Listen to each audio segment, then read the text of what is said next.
10 अक्टूबर 1995 बेंगलोर आश्रम से गुरुदेव का ये 18वां ज्ञान पत्र है। शीर्षक है आज़ादी और अनुशासन। गुरुदेव कहते हैं आज़ादी और अनुशासन एक दूसरे के विरोधी हैं और पूरक भी। सेना का उद्देश्य आज़ादी की रक्षा करना है, पर क्या सेना में आज़ादी है? क्या सैनिकों को आज़ादी है? नहीं, वो बंधे हुए हैं। उन्हें दायां पैर नीचे रखने की अनुमति नहीं है जब बाएं पैर के लिए कहा जाए। उनके कदम नपे तुले होते हैं। वो अपनी प्राकृतिक लय में भी चल नहीं सकते। सेना में कुछ भी आज़ादी नहीं होती है, फिर भी ये वो है जो देश की आज़ादी की रक्षा करती है। अनुशासन के बिना आज़ादी जैसे सेना के बिना देश। अनुशासन आज़ादी की रक्षा करता है। ये दोनों साथ साथ चलते हैं।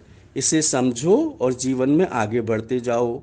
आप अपने ऊपर प्रतिबंध लगाते हो जो आपको आज़ादी देते हैं। आप या तो आज़ादी या फिर अनुशासन पर केंद्रित हो सकते हो और खुश या नाखुश रह सकते हो।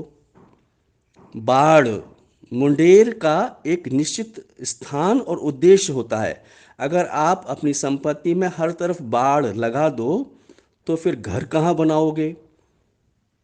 फिर भी अच्छी तरह से लगाई गई बाड़ संपत्ति की सुरक्षा करती है। प्यार आपको रास्ते पर रखता है, डर तुम्हें वापस रास्ते पर लाता है, जैसा कि उन धर्मों के मामले में है जिन्होंने डर को मुख्य प्रेरक शक्ति बना रखा है। एक निश्चित उम्र पर प्रकृति अपने आप बच्चे में डर लाती है। बच्चा जब बहुत छोटा होता है तो उसमें डर नहीं होता। उसे अपनी माँ से 100% प्रेम और देखभाल मिलती है। पर जैसे जैसे वो बड़ा होकर स्वतंत्र होता है, उसमें कुछ मात्रा में प्रकृति डर लाती है।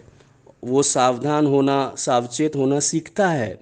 बढ़ती स्वतंत्रता के साथ बच्चा ध्यानपूर्वक चलना सीखता है। एक पूर्ण स्वतंत्रता की असीमित परमानंद की अवस्था होती है। एक तरह की आज़ादी जिसकी अद्वैत सिद्धांत बात करता है, पर लोगों द्वारा अपनी पसंद और सहूलियत से इस अद्वैत ज्ञान का पूरी तरह दुरुपयोग किया गया। पर हमें बहुत व्यवहारिक होने की आवश्यकता है। मन में आज़ादी, दिल में प्रेम और कर्म में अनुशासन होना ही चाहिए। आज़ादी को खोने का डर अनुशासन और सुरक्षा लाता है, और सुरक्षा का उद्देश्य डर को मिटा देना है। इस मार्ग पर ज्ञान तुम्हारी आज़ादी है और सुरक्षा भी। जय गुरुदेव।